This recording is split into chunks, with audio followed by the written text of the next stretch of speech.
Olá pessoal, vamos começar aqui a nossa revisão. Primeira questão: qual das afirmações abaixo em relação ao voltímetro é falsa? Então, o voltímetro é para medir tensão, certo?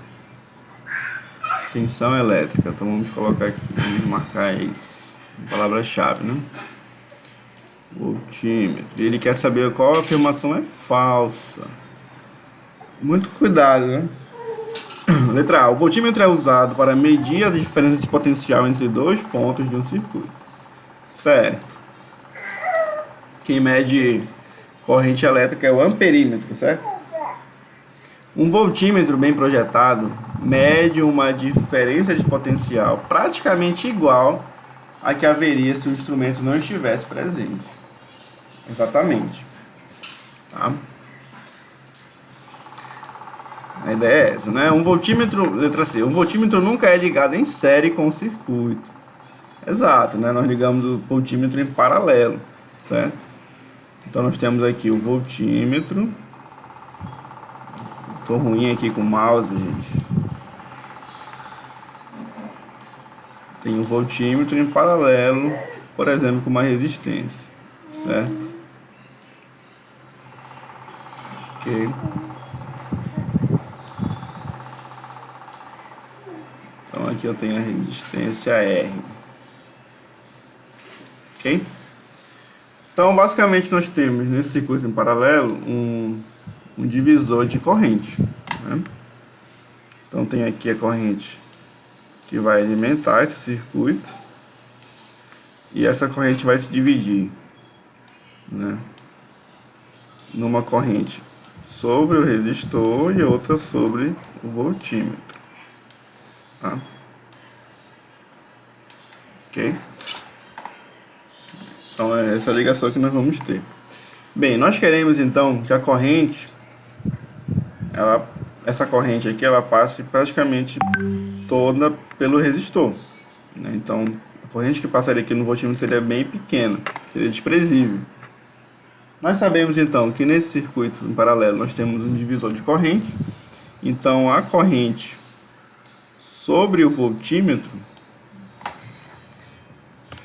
vou chamar de IV aqui, essa corrente sobre o voltímetro, gente, ela vai ser a condutância do voltímetro. Tá horrível isso. Perdão, gente. Olha, a condutância do voltímetro sobre a condutância equivalente, né? Que seria a condutância do voltímetro mais a condutância aqui do resistor. Vou chamar de G equivalente. Tá? Ok? E aí nós teríamos então a corrente de alimentação aqui. Então essa corrente I aqui que eu desenhei no início, tá? Então essa é a corrente no voltímetro. Então, para que ela seja desprezível, a condutância tem que ser desprezível, tá? Então, voltando para a letra C, um voltímetro nunca é ligado em série com o circuito. Perfeito. Sempre é ligado em paralelo. Letra D. Um voltímetro bem projetado quase não consome corrente. É isso mesmo, né? A corrente no voltímetro tem que ser desprezível. Perfeito. E a resistência de um voltímetro bem projetado é quase desprezível. E aí que está o erro, né? Já vimos por eliminação. Isso. Mas, basicamente,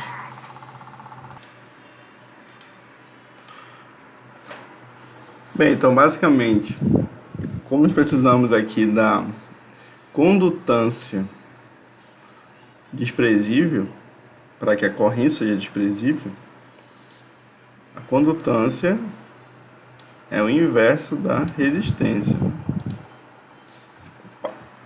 Então a resistência interna do voltímetro tem que ser muito alta, certo? Então não é a resistência do voltímetro que é quase desprezível, é a condutância. A resistência tem que ser muito alta, certo? Então a letra E que é incorreta. Tudo bem, gente? Então isso circuito em paralelo, é mais natural nós pensarmos em termos de condutância. Em circuito em série, é natural pensarmos em termos de resistência. Ok? Mas lembrando que a resistência é o inverso da condutância. Show de bola, vamos lá. Questão 2. Qual das leis abaixo não é uma das equações fundamentais de Maxwell para o eletromagnetismo? Ok, então nós temos 4 equações fundamentais. Eu vou escrevê-las aqui no domínio do tempo e na forma diferencial. Tá? Então nós temos aqui a lei de Faraday, que envolve o rotacional. Opa, tá horrível esse mouse. O rotacional do campo elétrico. Perdão, gente, pelo mouse. Certo? Rotacional do campo elétrico é igual ao negativo da derivada de B em relação ao tempo. Aqui é um B, tá, gente? Em relação ao tempo. Ok? Essa é a lei de Faraday. Certo? Então a lei de Faraday está aqui. É uma equação de Maxwell. Então esse aqui é o campo elétrico. Esse campo B aqui é a densidade de campo magnético, certo? Vamos lá. A segunda equação é a conhecida lei de Ampère, que já envolve o rotacional do campo magnético, que é igual à densidade de corrente de condução J mais a densidade de corrente de deslocamento, né, gente? Essa densidade aqui foi uma contribuição do Maxwell. Ok?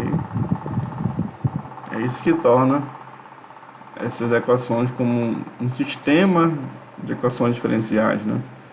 Porque esse campo D, ele envolve o campo elétrico. Né? O campo D, de maneira geral, né? Ele é a convolução da permissividade elétrica do meio e o campo elétrico. Tá? Em um meio linear isotrópico e não dispersivo, por exemplo, isso aqui se torna um produto simples, né? O D seria o εE. E, semelhantemente, o campo B, a densidade de fluxo magnético, aqui eu falei outro nome no início, né? Mas o certo é densidade de fluxo magnético, aqui é densidade de fluxo elétrico, certo?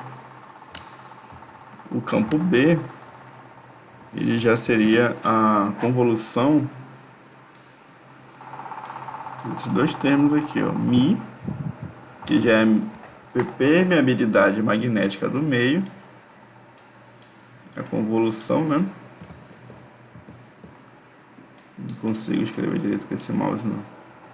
Isso é um asterisco, gente. Asterisco, pode ser, né? Com campo magnético. Ok? Isso aqui no meio linear isotrópico não dispersivo se torna um produto simples, né? μH. Ok? Então a gente tem uma equação que envolve campo elétrico e campo magnético, e uma equação que envolve campo magnético e campo elétrico. Ou seja, e também o J, gente. O J, ele já é uma relação, já envolve o sigma, que é a condutividade do meio, e o campo elétrico, uma convolução. Tá? Novamente, no meio linear isotrópico não dispersivo, essa convolução se torna um produto simples. Tá? Então nós temos duas equações que estão acopladas, né? É um sistema de equações diferenciais. Ou seja, isso aqui, essa contribuição do Maxwell, né, permitiu então o próprio eletromagnetismo, né, a união das teorias da eletricidade com o magnetismo. Porque nós vemos que campo elétrico variante no tempo produz variação espacial no campo magnético. E, da mesma forma, né, campo magnético variável no tempo, ou variante no tempo, produz variação espacial no campo elétrico. Isso aí nós temos a onda eletromagnética. Aqui também nós podemos adicionar um termo de fonte, né, uma corrente, uma densidade que seria a fonte. Mas vamos deixar aqui essas equações que já são suficientes para nós. Então essa equação aqui é a conhecida lei de Ampère-Maxwell. Por que Ampère-Maxwell? Ampère-Maxwell porque tem a contribuição do Ampère e a contribuição do Maxwell, né? Ok, e nós temos também duas outras equações que são as leis de Gauss, né? Elas já envolvem o divergente da densidade de fluxo elétrico, que vai ser igual à densidade volumétrica de cargas nesse meio, né? Certo? E nós temos também a densidade, o divergente da densidade de fluxo magnético. E aí nós temos isso igual a zero. Ou seja, nenhum ponto, né, nenhum ponto do espaço pode ser considerado um extremo de campo magnético. Porque nós não temos, pelo menos não foi observado na natureza, né, até agora, um monopolo magnético. Né? Não temos um monopolo magnético. Se nós tivermos um ímã, né, polo norte, polo sul, né, isso aqui é um dipolo magnético, ok, dipolo magnético, mas as linhas de campo elas saem do polo norte, vão para o polo sul, mas elas continuam aqui. Ou seja, essas linhas de campo magnético formam circuitos fechados, certo? Pode ter uma outra aqui, né, mais distante, né? Pode pensar assim.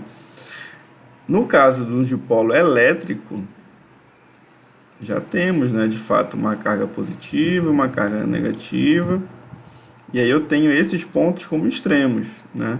A carga, ela é a linha de campo, perdão, ela é originada na carga positiva e ela termina aqui na carga negativa, né?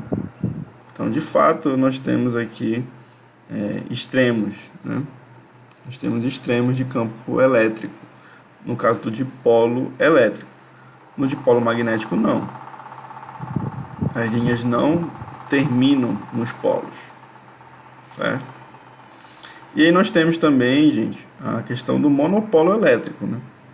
Então, nós já vimos isso, que a carga positiva, ela gera campo, né?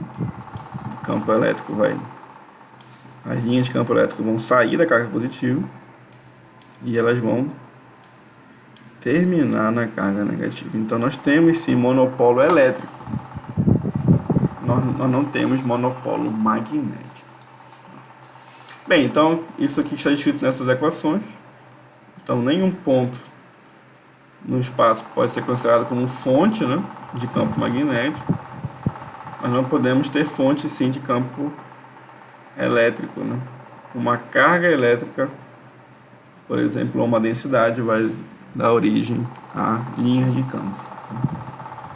Vai dar origem ou vai ser um extremo, né? Uma terminação, certo? Então pode ser, a ideia de extremo pode ser tanto de fonte, né, como de uma terminação de campo, ou como alguns livros colocam, né, um sorvedouro, né, se não me engano é isso, tá? Então essas são as duas equações, a lei de Gauss para a eletricidade e a lei de Gauss para o magnetismo. Tá? Então, nós temos a lei de Faraday, a lei de Ampère e Maxwell, lei de Gauss para a eletricidade e lei de Gauss para o magnetismo. Então, a única afirmativa que não está situada aqui nas equações de Maxwell é a lei de Coulomb, né? A lei de Coulomb já descreve a força elétrica, né, entre duas cargas, certo? Essa lei não é uma equação fundamental de Maxwell, né, para o eletromagnetismo, é a lei de Coulomb. Tudo bem, gente? Beleza, vamos continuar aqui. Questão 3. Se 3 resistores de 2 ohms, 4 ohms e 6 ohms estão ligados em série com uma fonte de 24 volts, a corrente no resistor de 2 ohms, né? O que é importante aqui? Estamos em um circuito em série, né? E quer saber a corrente. O que nós vimos em sala? O circuito em série é um circuito divisor de tensão, ou seja, a tensão da fonte vai ser dividida em cada resistor, certo? Quanto maior a resistência, maior a tensão em cada um deles. Mas a corrente é a mesma nos três elementos, certo? Então basta nós calcularmos a resistência equivalente e calcularmos a corrente no circuito, certo? Então, ó, o equivalente aqui seria a soma, né? 2 mais 4, 6, 6 mais 6, 12. Certo? 12 ohms. 12 ohms é a resistência equivalente. Então, fica a tensão da fonte igual a resistência equivalente. Resistência equivalente vezes a corrente. Então, a corrente vai ser V sobre R. 24 volts sobre 12 ohms. Tá? 2 amperes. Letra D. É a mesma corrente em cada elemento. Se ele quiser saber a tensão nesse resistor de 2 ohms, o que nós faríamos? A tensão nesse resistor seria a resistência dele, R1, dividido pela equivalente, né? Resistência equivalente vezes a tensão da fonte. Tá? Então vai ficar 2 sobre 12, então dá 1 sobre 6. 1 sobre 6 vezes 24. 24 volts. Aí daria 4, né? 4 volts. 4 volts. Tá? Então nós ficaríamos aqui com 4 volts, 8 volts e aqui 12 volts. Tá? Para cada 2 ohms, né, nós teríamos 4 volts. Então 4 mais 8 dá 12, mais 12, 24 volts. Tudo bem, gente? Então, fiquem atentos nisso, né? O circuito em série é um circuito divisor de tensão. A corrente nos elementos é a mesma. E o circuito em paralelo é um divisor de corrente. Aí já é o contrário, né? A tensão é a mesma e a corrente ela é dividida de maneira proporcional com as condutâncias, né? Então a gente já pensa nessa equação aqui, olha, a corrente vai ser igual a uma condutância equivalente, né, vezes a tensão. Ok, gente? Isso no circuito em paralelo, tá? A gente pensa em termos das condutâncias. Então fica as mesmas fórmulas aqui, só que seria corrente, condutância e corrente. Tá ok? Valeu, gente, é isso.